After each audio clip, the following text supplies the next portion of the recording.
What is the relationship between our emotions and the fruit of the Spirit? That's the question we're going to answer in this video.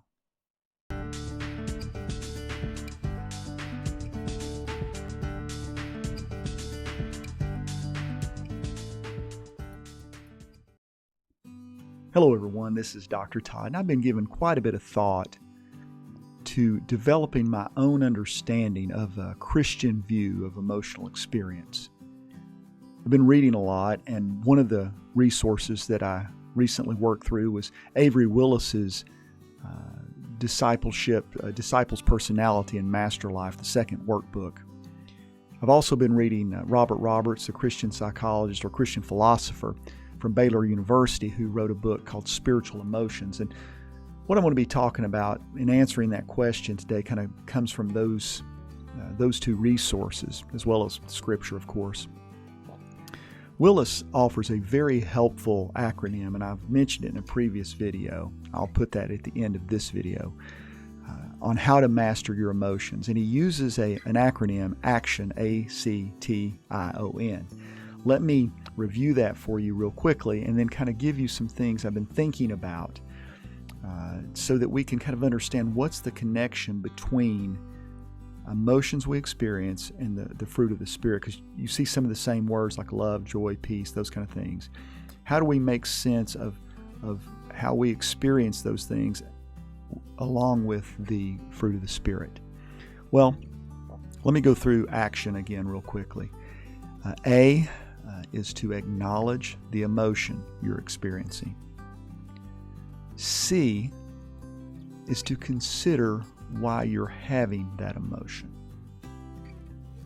T is to thank God He will help you master the emotion. I is identify a biblical response to that emotion.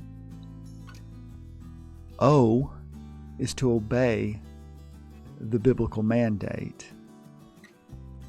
And N is to nurture the appropriate fruit of the Spirit.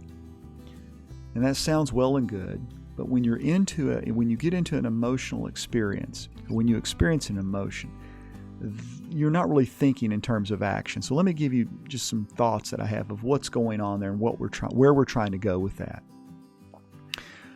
When we look at the A and the C, let me begin there. When we acknowledge the emotion we're having, we're actually moving things around into our brain so that we can put it in the compartment of our brain that helps us make sense of things. Our emotions reside in our limbic system, which is kind of the fight or flight area of the brain, which is pre-verbal. It doesn't really understand past and future. It just experiences things in the present. And so by putting a name on it or acknowledging it, the emotion we're experiencing, we actually move it into what's called the prefrontal cortex, which helps us with making decisions and some of those kind of things, and helps. It kind of serves as the traffic cop to allow us to move that information to higher processing places in the brain. As such, to acknowledge it or to name it is the first step, because then you can actually do something with it. Now C, consider why you have it. When we look at that, what we're really saying is, hey, we're trying to fit that emotion into our own personal narrative. In other words, we're experiencing this emotion in a way, in the way we're experiencing it individually, because the story of our lives has made the stimulus leading to that emotion significant to us in some way. This helps us remember that this experience is based on a perception in the past. For instance, if someone belittles me or insults me, and I was taught from an early age that respect is a big thing, that I'm going to feel disrespected, and most likely the emotion I will experience is anger. Now, not everybody was raised in the same home and had the same experience as I did. It may not bother them at all. But in my own personal narrative, to be disrespected will generate anger automatically. And so understanding that, considering why you have it, in other words, tying that emotional experience that you just acknowledged to your own personal narrative, is an important step in being able to master the emotion. If you don't do that, the emotion will master you because it will lead you to just react instead of respond. So by acknowledging the emotion, the A, and then considering why you have it, you're actually not only moving the emotion around in your brain, but you're also tying it to your own personal narrative as to why it's significant for you. Now, the next 3 steps kind of tie together, and they're going to serve as the bridge to where we're going. So the T is thank God that He's going to help you master the emotion. Well, what we're doing there is we're actually submitting this experience to God and turning to Him. We're orienting or reorienting ourselves back to Him and saying, Lord, I need help with this. I'm not going to handle this on my own, which is an important aspect of the Christian life, is submitting to God, is fearing the Lord in a way that you bow to Him and say, Lord, please take care of this for me. Help me work through this. And that's what we mean by thanking God. You're also, it's kind of like if you pray for rain, if your heart's in the right place, you better bring an umbrella. When we thank God He's going to help us master it, our intention is we know that with God's help, we can endure all things, and we can actually for His glory. So thank God He's going to help you master it. That's the T. Now the I is to identify the biblical solution. In other words, in that case, since we've submitted to God, in other words, Lord, I'm listening, this step is actually, Lord, what do you have to say about this? Tell me what I need to do. That's the I. And then O is actually heeding God's advice. This is an intentional process in responding to an emotional experience. What I do sometimes even in couples counseling is I have them do an exercise, what I call acting as if. Act as if nothing's wrong. In other words, fake it till you make it. Because believe it or not, as you behave in certain ways, sometimes the behaviors can actually lead you to feeling different about certain situations and even thinking about certain situations. So the O is to simply obey what God's told you to do as you've submitted to Him. Now, where does that lead us? Well, that leads us to the end part, which is nurturing the appropriate fruit of the Spirit. And as we do that, what we're really doing is we're consolidating our experience into the broader Christian narrative and assigning spiritual meaning to that particular emotional experience we've just had. As we integrate and act according to the fruit of the Spirit, as we cultivate the fruit of the Spirit, perhaps with me, instead of anger, I need to replace that with gentleness or kindness or self-control.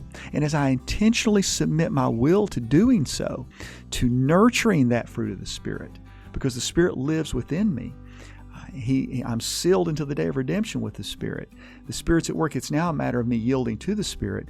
I'm incorporating or integrating my emotional experience into the larger gospel narrative. So in other words, I'm taking my story and I'm integrating it into the bigger story.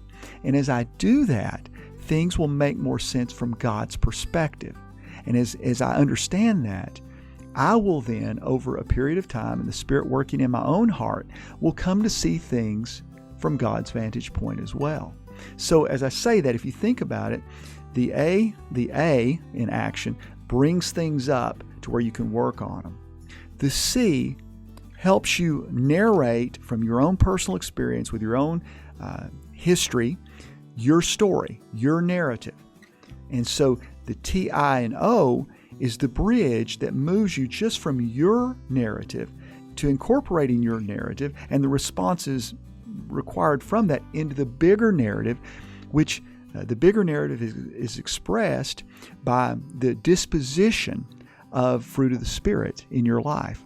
This is one of the reasons that, have you ever noticed how older people can tend to mellow? People mellow with age. Well, the reason they mellow with age, whether they're believers or not, is that they've had enough experience over time to not get so worked up about things.